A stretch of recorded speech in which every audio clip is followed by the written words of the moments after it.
County, they have a candy shop. I was selling candy, cookies. A bunch of teenage children was there, spending money with me all the time. I'm doing fine.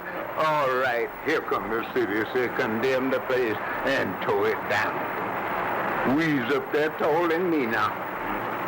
Downtown is building up and is pushing people out. And it's being done by design.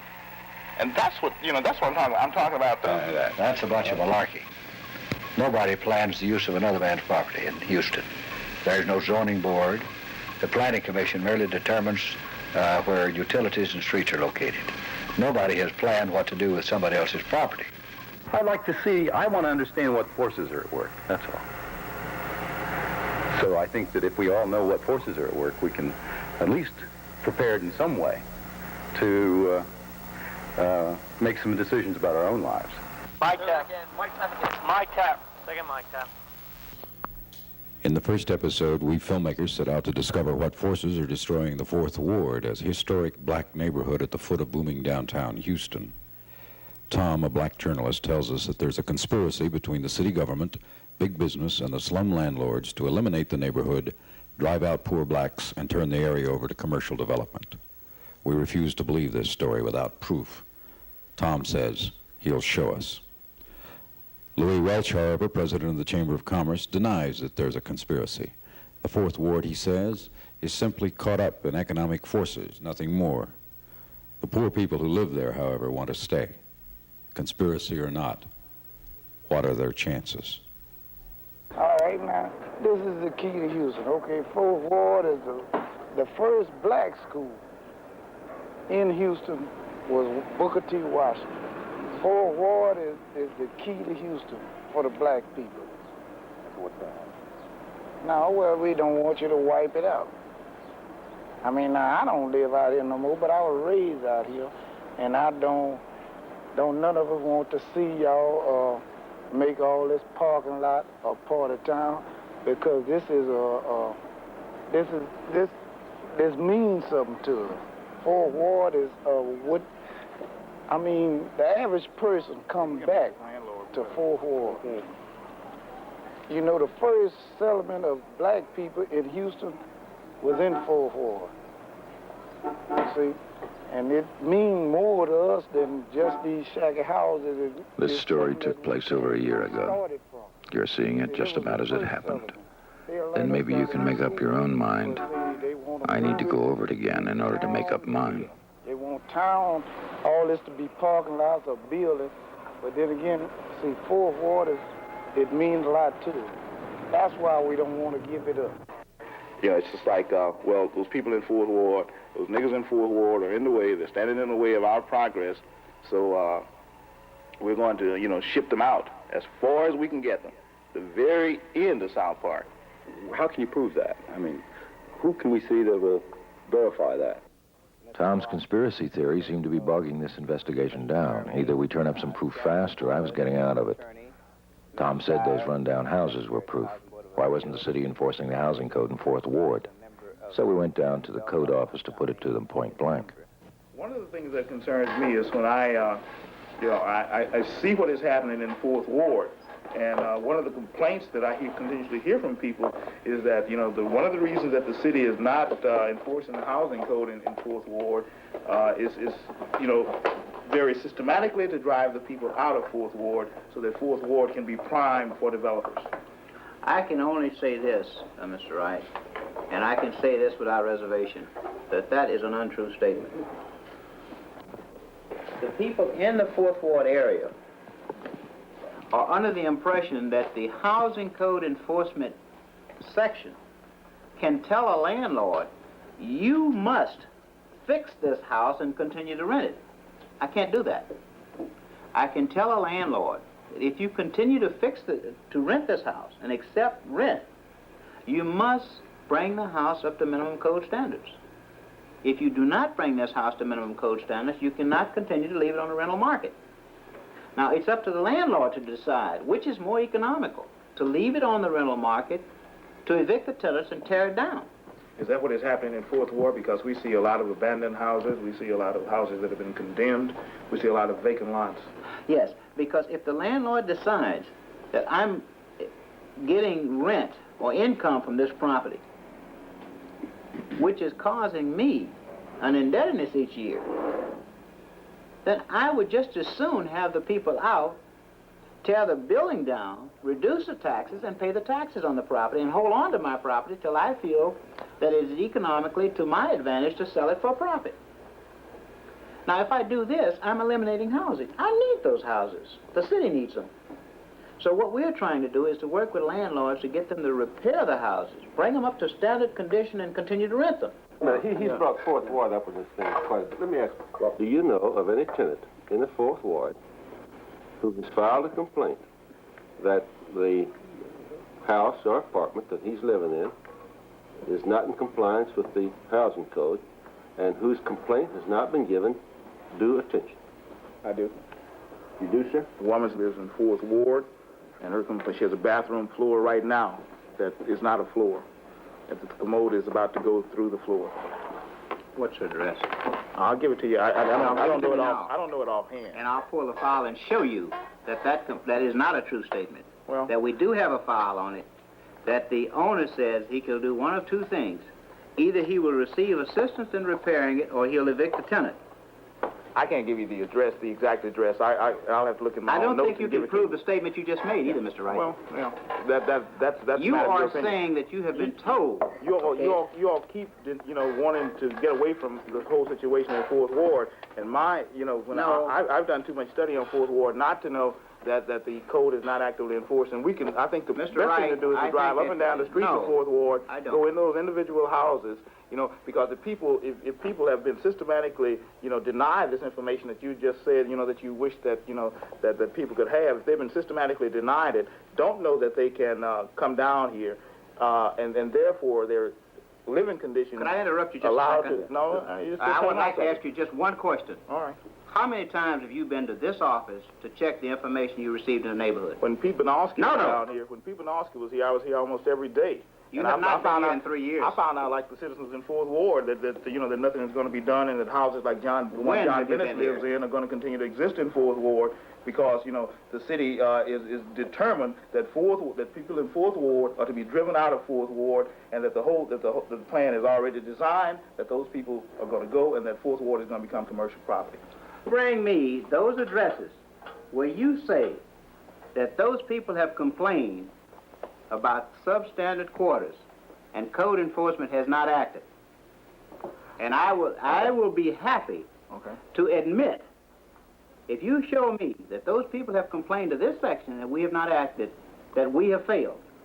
But unless you will bring me those addresses and come to this section and let me show you my side of that story, then I don't think you're being fair to the city of Houston, nor are you being fair to me as the Chief of Housing Code Enforcement. You are talking about what you did. All right, wait a minute. Now, wait. I'll let you talk. But let's make a deal.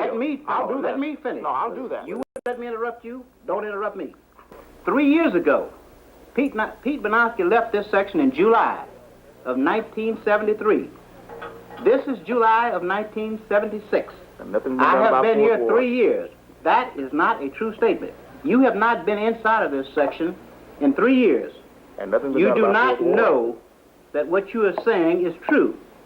I would not tell you that you didn't eat breakfast this morning because I wasn't with you this morning. Don't tell me what code enforcement didn't do in the last 3 years because you haven't been with code enforcement. All right, let's do this, okay? And I've been challenged on the point, and I feel, an obligation to respond to the challenge. Let's do two things. I'll make a deal with you. I'll bring you those names and those addresses and everything else. Bring your camera and your mic. And if you will in turn agree to go to Fourth Ward with me and confront those people who also say that the Housing Code Enforcement Division has done nothing on their complaints. Will you do that? Here's my card when you want to go. Let's go whenever. No, not whenever. You tell me. Let's go Wednesday. I work for the city and you're a citizen, so I work for you. You want to go? We'll go Wednesday morning. 10 o'clock Wednesday morning. Is that all right? A little later? Have you got it down? Don't be here like you did today now. Don't be an hour late. Oh, that's great. Fourth Ward is a newsworthy area. Okay? I know it. You know it. As a black man, it's a very newsworthy area. Because you say Fourth Ward and everybody says, oh, underprivileged. Okay? Fine. But let's face facts, gentlemen. The people in Fourth Ward created some of that problem. I can't correct it in 3 years, but I'm willing to try. What do you mean they created the problem? Because they would accept those substandard conditions. They continued to pay rent over the years when plenty of rental property was available to move to. They would not move. They continued to pay their rent and accept substandard conditions. This is what created the housing code enforcement in the first place. Am I right? You're right.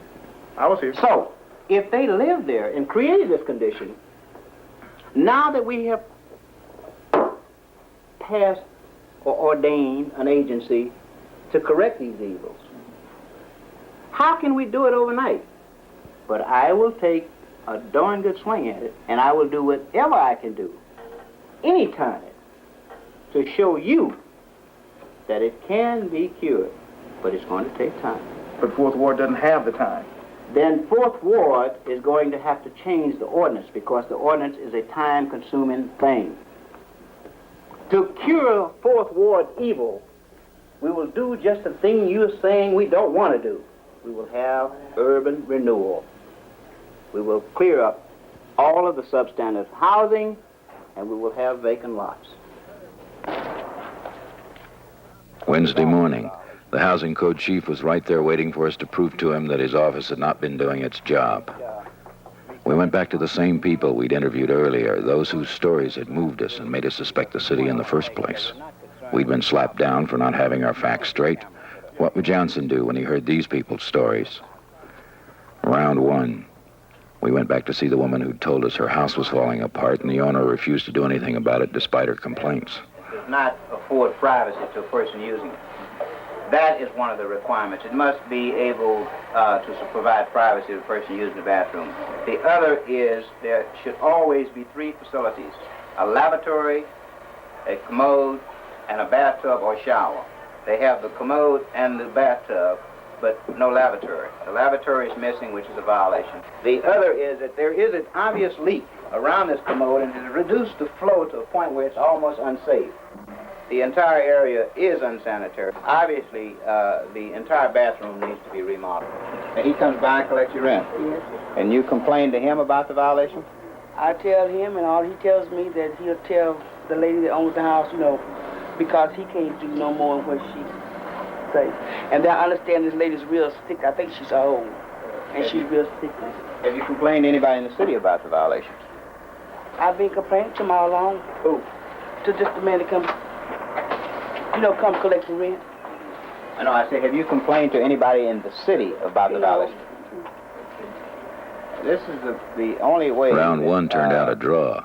Johnson's people were supposed to have looked at all the houses in the Fourth Ward, but hadn't gotten here yet. On the other hand, the tenant had not complained to the city. It looked like Johnson had got off the hook on a technicality. To check this house, simply because we are coming back for the second check of the Fourth Ward area. The only thing I can do is depend on citizens to call me and tell me that the landlord has not taken any action on their complaint. When this happens, then we start. Where was your shop? Round two. This time we thought we had him. Old Mr. Brown had told us in the last episode how he'd had a little shop and was making a decent living when the city came along, condemned the building, and drove him out. Now he hardly made enough to live. What would Johnson say to that? Brown showed us the lot where his shop once stood. The weeds were there, just like he had said. But this time his story was different. Reading it down, Miss Rosie said she didn't care what to do with it. I stayed in it 4 years, making a pretty good living in it. Victual was taking in $25, $30 a week. Pool table was taking in $25, $30, $40. And I was shining $25, $30 worth of shoes a week. Had a little candy shop there, and the children stayed in there buying candy and shooting pool. I was making a pretty good living. But all at once, the house went to caving in. I asked Miss Rosie, would she put a little paint on it? She said, I don't care if it fall down. I ain't gonna do nothing for it. Daddy said, for you to stay in there as long as you wanted them, you ain't paying nothing to amount to nothing.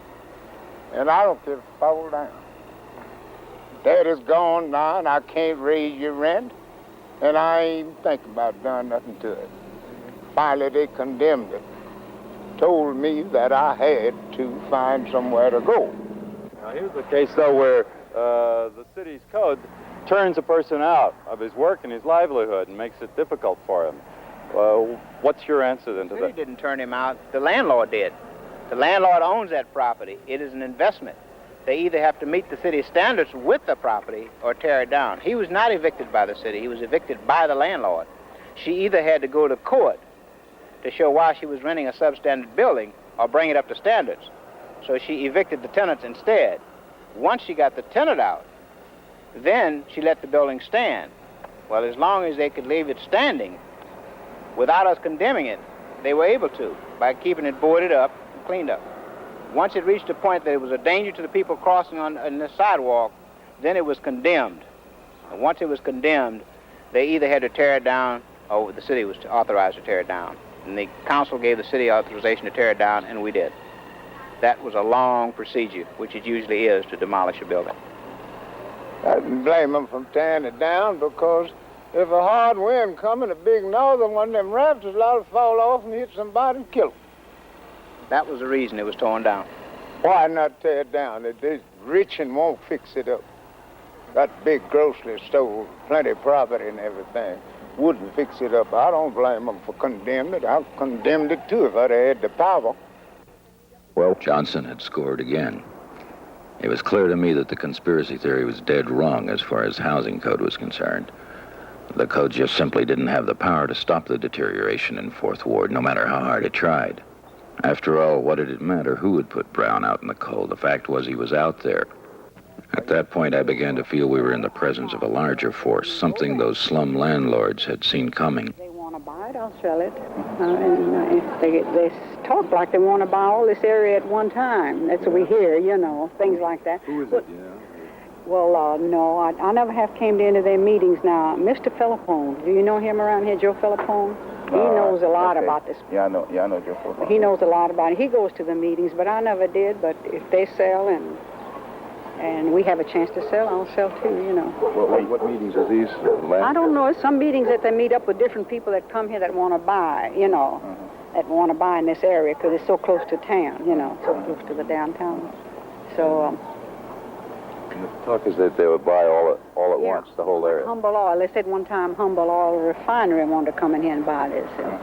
Then they said different people from up east, and of course I don't know them.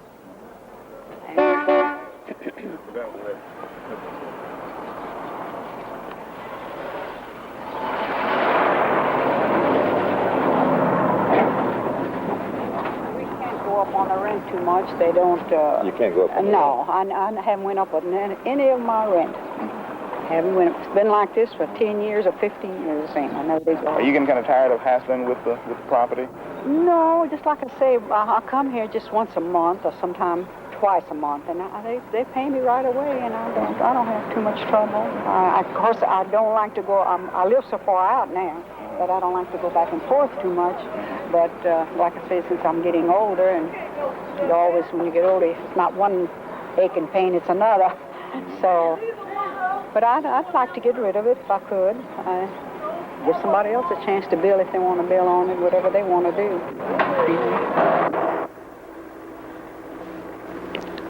One day about 8 years ago, the Houston Center Corporation bought up 33 square blocks of downtown Houston property. They prepared secretly for a year and a half, and then almost overnight they tied up the deal.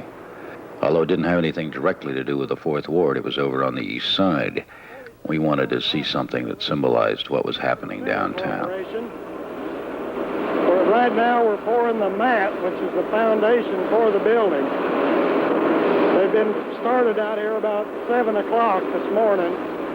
They've poured out about 800 or 900 yards already, and making good progress. How much is this thing going to cost, Micah? I think it's in the neighborhood of $50 million. For one building? For one building. What do you think about going downtown here? Is that going to be good for Houston when it's building up? Well, it's good for me. It keeps me in a job. How about you? Well, I'm about like him. It's keeping me in work. What was going on was growth. that word was going to become more important. It was obvious that for some people, the growth of Houston was a good thing. That put us in front of a dilemma. What might be bad for the people who wanted to stay in the Fourth Ward might be good for a lot of other people. Is it something special? I think so. It represents a good, strong, steady growth. 'Cause I'm from Dallas, and I've just moved down here to take on the construction architectural aspects of the job. And Dallas is pretty dead compared to Houston. I had my own business up there, and it didn't make it. So I'm down there where the action is. I think Houston's really growing. What do you think this will mean for the city? Well, I didn't hear what he said, but I think this fits into the overall theme of Houston, really. It shows rather graphically that Houston is indeed a dynamic, growing city, and Houston Center wants to be a part of it. If you look over the United States, the cities that are growing and changing and keeping up with modern times are those that have a vital downtown area. And if you have that, the suburbs likewise have the vitality. If you look at a city where the downtown has died and you have a central core that has gone to all slum areas, then the suburbs, as they go out in ripples from the downtown, will begin to suffer too. And you do not see a dynamic city that does not have both things, the downtown area and the suburban area. They're interdependent. So you're saying that you cannot just have major development in suburban areas, a decentralized city, the way some planners are talking about. Right. We've gone through a phase where everyone wanted to leave the city and move out to the suburbs. Now the city is large enough that there is a category of person that wants to be downtown. And we think that this trend will continue. Why would people who live out there in Memorial and River Oaks and all of that want to move in? They have nice homes out there. Well, there will always be people that want to live in the suburbs, and there will be a growing number of people who want to live downtown, close to their work. There are a lot of reasons for it. You have your travel time. As the suburbs continue to expand, as they do, you're looking at 1 to 2 hours in and back in the afternoons, so you spend a lot of time in the cars. You're spending more and more money every year as the cost of the gasoline goes up, the cost of car maintenance goes up. We're going to continue to see an energy shortage through the rest of our lifetime, up to 2000 at least. Gasoline will be more expensive. We'll see more and more rapid transit developing. Now that means that the central core becomes more important. We've gone through the phase of people wanting to move to the suburbs for convenience. They're going to want to move back to the center of the city for economic reasons and for convenience as the center comes back. The downtown is still surrounded by a number of slum areas. And we hear of increasing violence and crime every day. What can you do if you want to make it agreeable to ensure this size of investment? That's one of the problems, of course, and one of the reasons why I think right now today we don't see more people living in this immediate area. I think as this trend continues for people wanting to come back, and we already see an increased interest in people moving back downtown. As that trend continues, and as development goes on, you're going to see that atmosphere replacing the atmosphere that you were talking about. And we're going to see the city is going to have to cooperate more to eliminate those problems too in the downtown areas. What we have here is an aerial shot of downtown Houston, which was taken a number of years ago, and superimposed on this shot is the total Houston Center project, which encompasses 33 square blocks. Where are the residential, for instance? And about how many places were planned in that project? In the first master plan, I think they were planned in something like 1,500 apartments. So it would be about 3,000. No, I'm sorry. I think there were about 5,000 apartments planned blocks. And besides residential... Hotels. We plan to have hotels, and of course, office buildings and hotels will attract other businesses. There'll be a demand for restaurants. There'll be a demand for entertainment facilities. And we foresee a mix of all the things that people want to live with. And the central city, of course, in Houston particularly, we think will attract people back downtown, and these things would be necessary.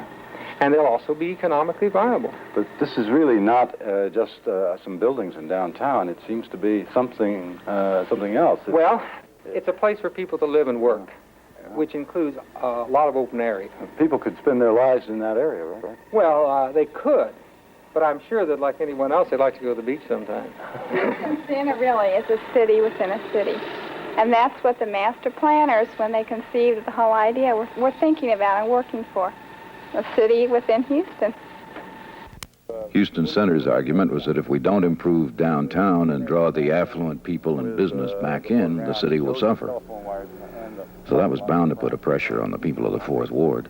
I think it's a good shot. Does that convey the idea? It sure does. That's the reality of the situation. We are being surrounded by granite, steel, and stone. And we're just going to have to learn how to deal with that. What does Antioch mean to Fourth Ward? I think it means the fact that here I am as a black person, that I've been here, that this is black history itself. That was one of the things that black people wanted people to know, that we are here.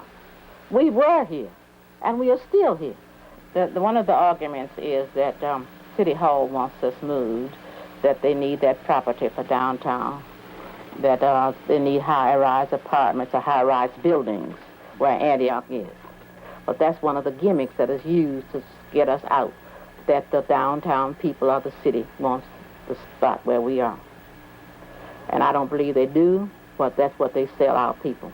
And that if you don't move, you'll be pushed aside and pushed out by the freeways and by the high-rise buildings. But they have a church in downtown Manhattan.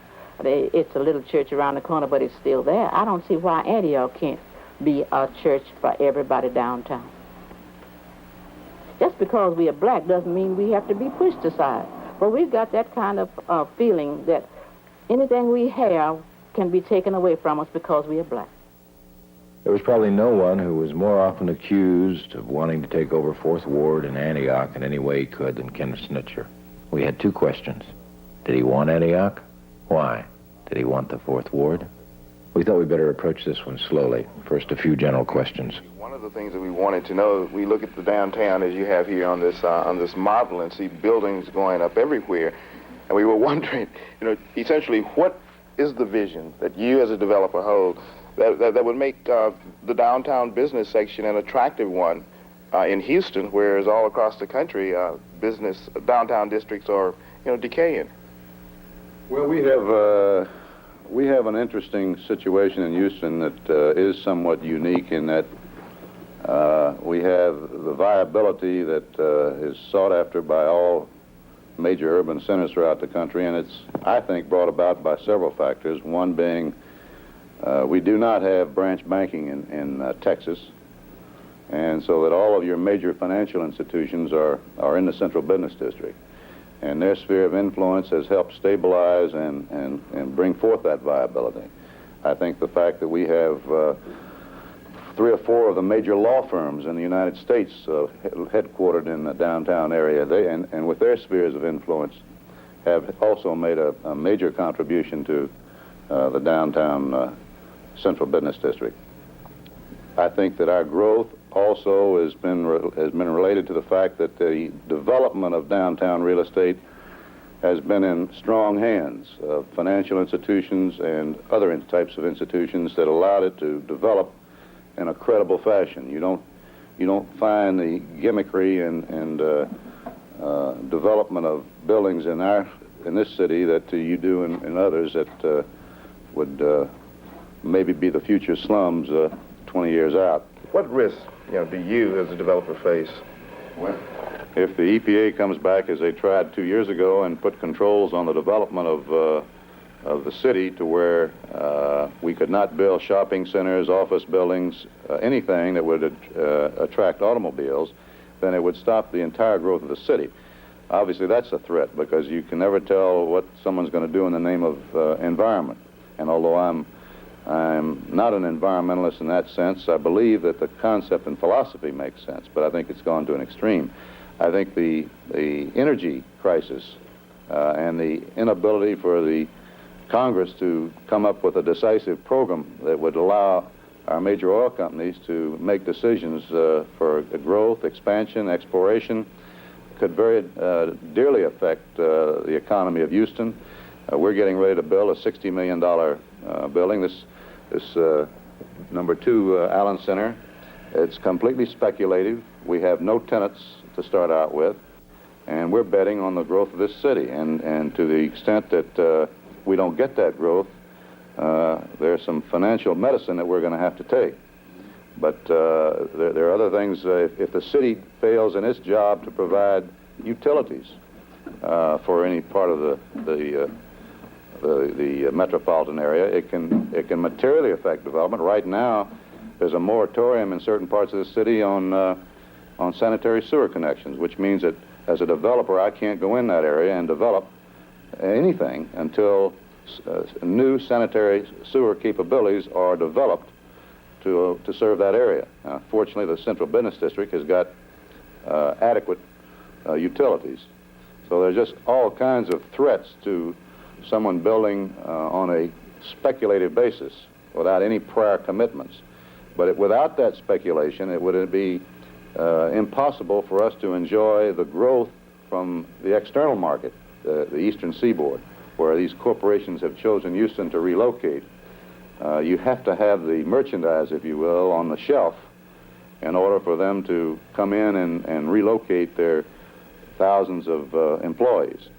So it's a situation where Houston has always had that capability, more so than most cities. That's the land where Antioch Church is right now. Antioch Church is about in this location where we show a clump of trees. Mm-hmm. And if Antioch does elect to stay there, which is quite possible, you can see where we would just then locate the buildings around the church property. Mm-hmm. At this moment, I can't really say whether they're going to be there or not. We've been negotiating with them now for about 4 months, and I think that sometime in the next 90 days, the congregation is going to make that decision. Why would you have to get Antioch Church out of there? I mean, it seems... You don't have to. You don't have to. It's just that actually there's a little bit of in Congress perspective if you're going to have a commercial project like the Allen Center with a church there. They actually were the ones that initiated it with me because of the inadequacies of the facilities, and whether or not we can get together on the economics remains to be seen.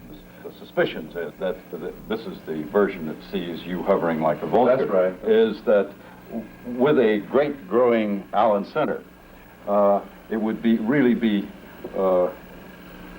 not in keeping with its style to have a bunch of black people coming around in that area. Well, I've tried as best I can to dispel that concept, but just by the very concept of the Allen Center and its growth and its continuity of development, what have you, would bring forth that thought process. But it's wrong, and I'm glad I have this opportunity to say it's wrong publicly, because we don't want to present ourselves, whether it's in the white community or the black community, it's Houston, to displace someone to accommodate commercial growth. Now, and fortunately, it's going to be an elective thing. There, 400 or 500 people are going to have to make that decision, and Reverend Hicks, nor myself, or no one or two individuals going to make that decision. Just extending that idea a little bit, though, don't you feel that it would be detrimental to the growth of Allen Center to have that slum area back in there in Fourth Ward? Well, I think that the slum area is a discredit to the city, not just to the Allen Center. People who live in the Fourth Ward see themselves being gobbled up by the big business push. Is that area, at this moment, attractive to business? No, it's not attractive to development right now. There's too much other land that's available that is, when you say development, I'm trusting you mean commercial development. Commercial. And why would someone elect to build in the 4th Ward when they can build in the Allen Center or the hospital property or whatever? It's closer to the very core of the central business district, to the major shopping capabilities, and there's just no good economic generator to attract private development of the 4th Ward. And I think that you're going to see the government, with it, primarily the local government, in joining hands with the federal government in that 4th Ward cleanup and development. So Schnitzer said he didn't want to go in there. That turned us around. Correct. Instead, he was telling us something new. I think that's more a city responsibility. I don't think the private sector, although I think the private sector could join hands with the city in redeveloping some of the 4th Ward. How? Well, I think that there are federal programs that are being offered that would allow housing and that the private sector could develop. I think the city could come in under their housing authority and condemn certain land with the proviso that other land would be used and developed for a better caliber and grade of housing. So I think it could be a joint venture between the private sector and the city, and I probably think that's what it's going to be, how it's going to be developed.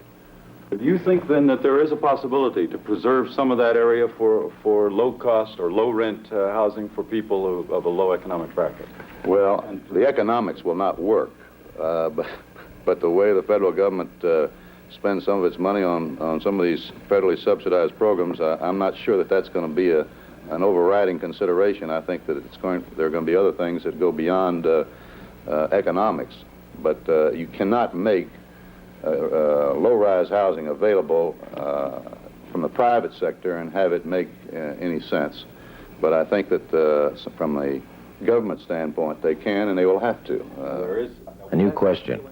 Would he, Schnitzer, cooperate on that kind of deal? Into any federally subsidized programs, and I hope we never will, because real estate development today is a very complex, frustrating experience that relatively few people appreciate. And to add to those problems by having to do business with Lord knows how many government agencies would not be something that I would seek out, and very few developers who have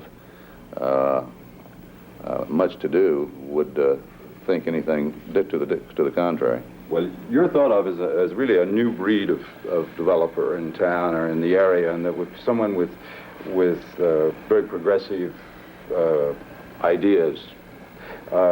If you can't do it, who can? You say otherwise the choice seems to simply wipe all of that out and turn it into another Allen Center or Houston Center or whatever. Well, that's a good question. I've never really thought about it from that standpoint. I would say that there are very few developers in the Southwest that are accustomed to doing business within the federally subsidized programs. They're more prevalent in the East, Northeast corridor, and it's very possible that some of those builders and developers will have to be brought in. One, because they're familiar with the programs, they don't have the alternatives that developers in this area have of working on just private sector projects. And I would guess that would be certainly one of the first alternatives that would be looked at. Because in the final analysis, you're dealing again in an area that requires experience. He said he wasn't interested. Also, a great deal of Still, the notion that there was something that could be done for 4th Ward stuck with us. And we continued to press Schnitzer for a possible way that he might become involved. What would you need from government in order to invest in the 4th Ward?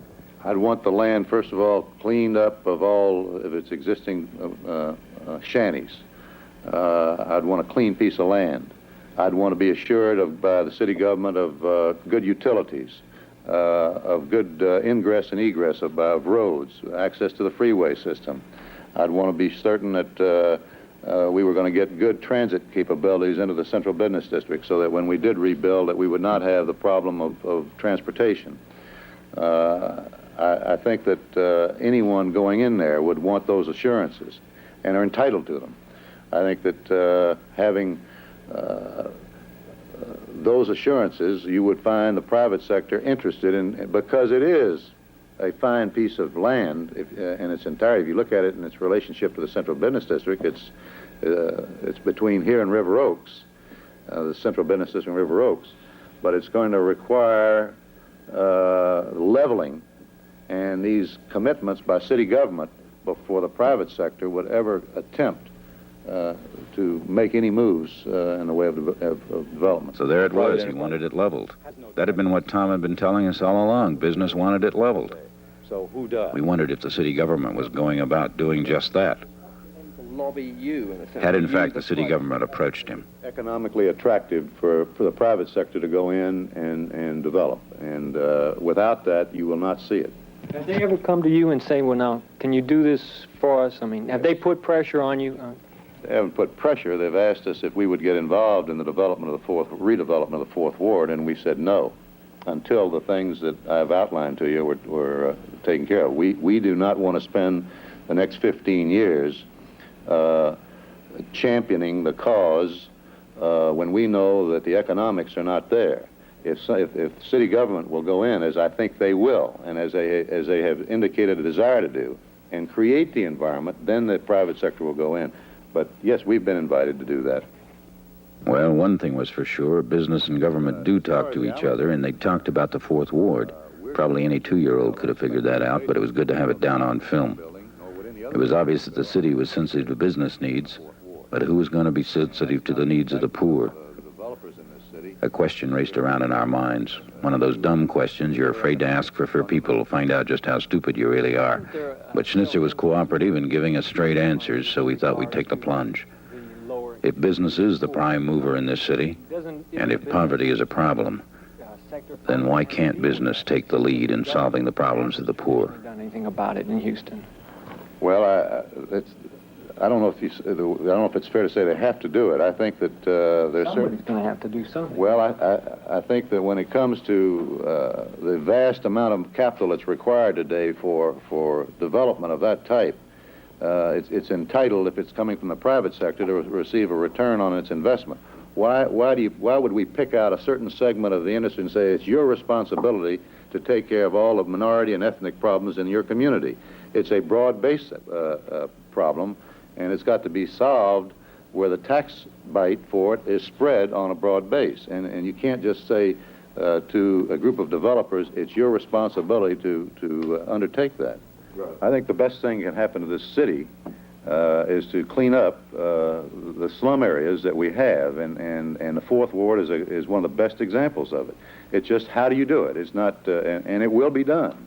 But I don't think you do it by adversely affecting people. And government is responsible, and when we stop being responsible, we've got some bigger problems. The people in government we've talked to, outside, of course, the mayor, but even him, they say it's got to be the private sector if anything gets done in this community.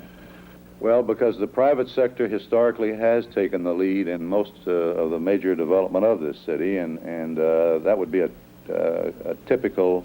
So what you're suggesting is there has to be a change in thinking in that area, because it's a 15-20 year program. I don't know of any developer or development firm that would be willing to undertake it. It's going to have to at best be a joint venture with the private sector, but the private sector is not going to take the lead. I can assure you, it'll be government.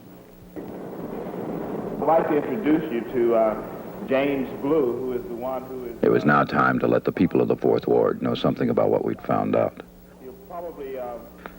Downtown was growing. Growth was seen as vital for the good of the entire city. And there was nothing that business could do to save the Fourth Ward for the people who lived there. Their last hope remained with the city government.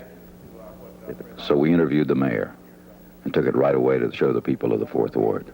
Things people had said, which we felt were important. The ones we picked out were simply... They were apprehensive about what the mayor would say. Before the show, Reverend Smith insisted on telling us where he stood. Number one, we're not dealing with animals. We're not dealing with houses, per se. We're dealing with people that live in houses. And this is the thing that has to be taken under consideration. A few years ago, the city planners came over to Mount Holyoke and talked to me about what did I think about Fourth Ward, the future Fourth Ward, about relocating, this kind of a thing. He put a whole lot of blunt questions to me. And so my reply to him was that, number one, I didn't think about relocating because Fourth Ward is black heritage, number one. It furnishes blacks a place to live comfortably. I put it to him that when you think about people and their living environment, you got to consider people's feeling. You got to consider how they feel.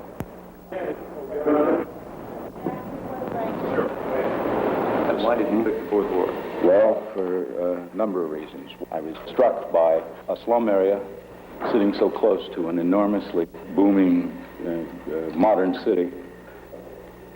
That's always been something that strikes me when I drive by. And I said, I'm going to make a film. I want to find out why. But you see, it's curious. I ask that question on purpose because there are a great many citizens who happen to be white who drive by the Fourth Ward, because there's so many citizens who are white that live immediately to the west of the Fourth Ward. And it is surprising how frequently people come to this office and identify the Fourth Ward as a black community of some consequence in the city's overall picture. The truth is that the Fourth Ward in Houston is a dying community. It has been dying consistently for about the past 20 years. It is isolated from the other areas where there are heavy concentrations of black population by the downtown center, by Allen Parkway and Memorial Drive. It is an area of the city that is dying in terms of its ethnic purity, as well as in terms of the quality of the structures that are in that area. And it is not an area that is typical of Houston's black community. But I wanted to begin this conversation by pointing out to you that you have done what a surprising number of white citizens in Houston have done. There are, I would guess, some 350,000 black citizens in Houston. And the entire Fourth Ward population, what we identify as the Fourth Ward, probably has only about 7,000 people. 7,000, that's right. So I think, though, that, that one of our concerns, in identifying Fourth Ward as an area to focus on is simply because it does represent what we feel is a microcosm of many problems that not only face blacks and poor, but also a number of other citizens in the community in terms of growth and people being a group of people who are systematically being run over with progress. You said that Fourth Ward has been dying for about 20 years. There are some people, who voice the contention that Fourth Ward has been systematically killed by the city, and no city services going in there and those kind of things. Well, I think that those people who say that are right, but that the Fourth Ward has not been killed by the city with any kind of intent. It's what has developed over the years with natural forces at work. I don't think that anyone sat in the mayor's chair said we're going to kill the Fourth Ward. It has just happened that way. Could you review for us the logic, though, in the growth of Houston that has allowed the area to deteriorate? Because it's obviously a favorable area for anyone to live. The Fourth Ward is under traditional inner city pressures. That pressure principally is the pressure of land recycling, where you build a residence in the year 1900. By the year 1925, the price of that land is so high that residential use of it is no longer possible because you pay too much for the land. Yet business development is not yet possible because it's still not quite there. So you have a long period of decay and deterioration of the residential aspect of the neighborhood, awaiting what is the inevitable, the use of that land for commercial purposes.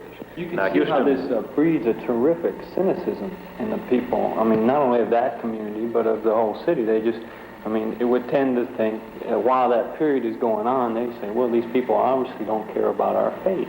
Of course. They're sitting there and they're saying, the city doesn't care. In fact, the city is in cahoots with big business to make this a good, inviting place for business to come in and take it up, so they're not going to do anything to help us. I think that... I think that's a pretty fair assessment of what we've been told. Oh, yes, I agree that that is the opinion. But as I said earlier, I think it's... I don't think it's true that the city is in cahoots with anyone. I think we're talking about natural economic forces here. And nor do I think, but I do think that they're right in saying, in general, that the city just kind of doesn't care. But I don't think we don't care less about the Fourth Ward than we don't care less about massive areas of Houston. We have never had a mechanism in Houston that permitted city government to care about neighborhood rehabilitation. Neighborhood rehabilitation has not been a city of Houston objective ever in our history, until very recently when we, through the benefit of the federal government's community development program, got some money to begin caring about it. Most of the areas of Houston, after they are built, after the utilities are put in, after the roadways go down, the city of Houston spends very little money in terms of rehabilitating that neighborhood. We spend most of our money building new things. We spend most of our money building new streets, building new sewer systems, new storm sewers. In areas where it would be advantageous for the economic growth of the city. That's where it seems to, or new development. New development, or yes, new development, or for example, we will spend money in the Fourth Ward sometime in the next couple of years, as I recall, on the paving of West Dallas Street. We will go in there and buy right away to expand West Dallas, and we're going to put a great big street right down the middle of the Fourth Ward, all of which may end up helping the Fourth Ward, but it certainly will also help downtown Houston. These people are going to be there another 10 to 15 years, and it's going to be in the same rat-infested, mosquito-infested, I had chigger bites and mosquito bites all over them. I think it's a practical matter that population of the Fourth Ward, of what we basically call the hardcore Fourth Ward, will diminish consistently over the next 10 years. And 10 years from now, there'll be very few people who live in it. And you're telling us then that really the city can do nothing at this point to change the nature of the living, as it even improve the conditions that are now affecting the people every day. Well, I don't say the city can't do anything. We can do some things. We do some things. But to give you an idea of how serious we think the Fourth Ward situation is, in the prioritization of the expenditures of community development money, the committee felt that the Fourth Ward was in such bad shape in terms of its future that they put it down at the bottom of the list with respect to community development funding. Which automatically makes it, assures it, a bad future. In other words, they figured that the Fourth Ward was like pouring money down the drain. Well, that seems sort of like a sad commentary on a system to me. The thing is that people live there, and I can't quite, get over that feeling. Every time I go out there, and I guess I happen to like Fourth Ward, and I see people with homes there and children there, and the people do say to us, they say, we'd like to continue to live there. There was a guy who came up and says, this Fourth Ward really is the roots of black freedom in Texas. One guy came up and said, don't let it die. And I think a reaction to that is then people are getting to feel that this town is run by business, and business is not sensitive to all the aspects of this town. And that so the two things that that the town should be sensitive to, it should be sensitive to business, but it should also be sensitive to people, and the people who do not have economic power. Well, I agree 1,000% with that comment. And The thrust of my administration has been to give a voice to a large number of people who previously have not had a voice. But it doesn't necessarily mean that the voice of the Fourth Ward should be louder than the voice of the Fifth Ward, or the voice of Kashmir, or the voice of Acres Home, or the voice of some rather poor sections in the Sunnyside area of Houston, or in Settegast, which is one of the worst areas of the city. This city is just full of people needs. It's full of neighborhoods that have problems. And as I began this conversation with you a few minutes ago, I pointed out that the Fourth Ward seems to be the one area of Houston that the white folks always see, because they're driving to and from it, they're driving through it as they go to and from River Oaks. But I'll take you by the hand, and I'll show you some places in Houston that are every bit as bad as the Fourth Ward. In making people judgments in city government, we have a wide selection of problems to address. The Fourth Ward is just one of them.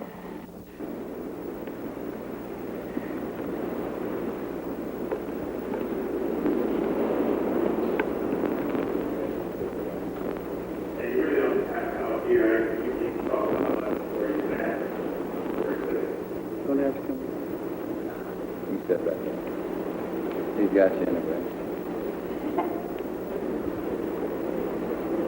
I have only one comment only. I, too, was not familiar of problems that were going on in the Fourth Ward. But we as people, we as Christians, need to stand together. And this is the only way I feel that we'll be able to save the Fourth Ward, is to stand together. And if we were to pray and believe, Fourth Ward would be a better place. I have this belief. I don't have too much to say, but just as she said, if as Christians, if we all stick together, all of the Christians of churches, and the people, not only the people of, the people that live in Fourth Ward, if we would stick together and get on our knees and pray and see what the mayor going to do. And just as she said over there, the next election, well, we got to find out what he's going to do first. But leave it up to God. That's the main to leave it up to. And if we stick together, I believe it Fourth Ward will be a better place. Well, I'd like to say this also, and I'm through. I'm going to let Reverend Johnson have a word. But, when this whole business with our beautiful mayor first started, his first election, he came out to our church, and in closed conference, we had a long talk, and the impression that I got of Mayor Harfines then was that he was the type of person that would not, treat you unfair, that he was the type of person that would give you a fair shake. And I told him, even when we were conversing, that the only way that he could be a mayor for the city of Houston is that he'd have to give all people the same consideration, But, it's just this old thing, I tell you one thing before your face and behind your back, it's another thing altogether, But I tell you what, if Fourth Ward is going to go, it's going to go because the mayor, who has the power to move, is going to sit back idly and let it die. Because there's nothing we can do. We don't have the money. They have the money. If we had the money, we could do something. But because we don't have any money to do anything with, we are poor. But if we had the money to do something with, what do we need with a big street, with a wide street, West Dallas? We need houses. We don't live on the streets. We live in these houses. And this is where the money ought to be spent.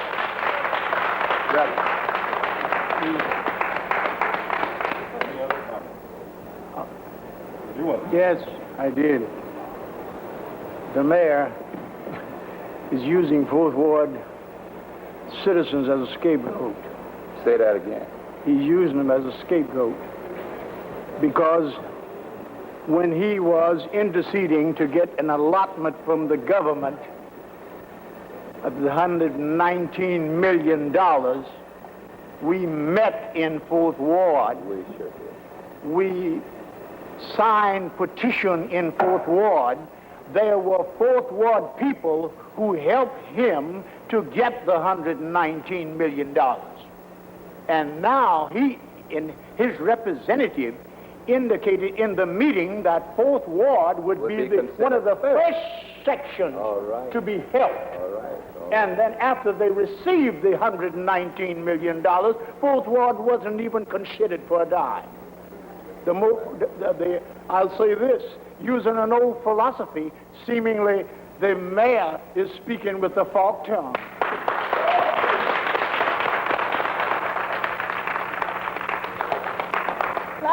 And at your earliest convenience, I would like for you to engage the mayor to meet with us, Fourth Ward. Give us time. And we will be ready. We'll talk. Fourth Ward We'll will be ready. here.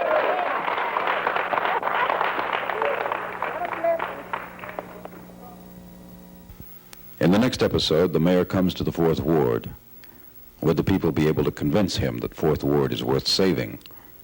The mayor stated that what's happening to Fourth Ward is just natural economic forces at work. You'll meet an economist who went to school with the mayor who says that the mayor doesn't believe what he says.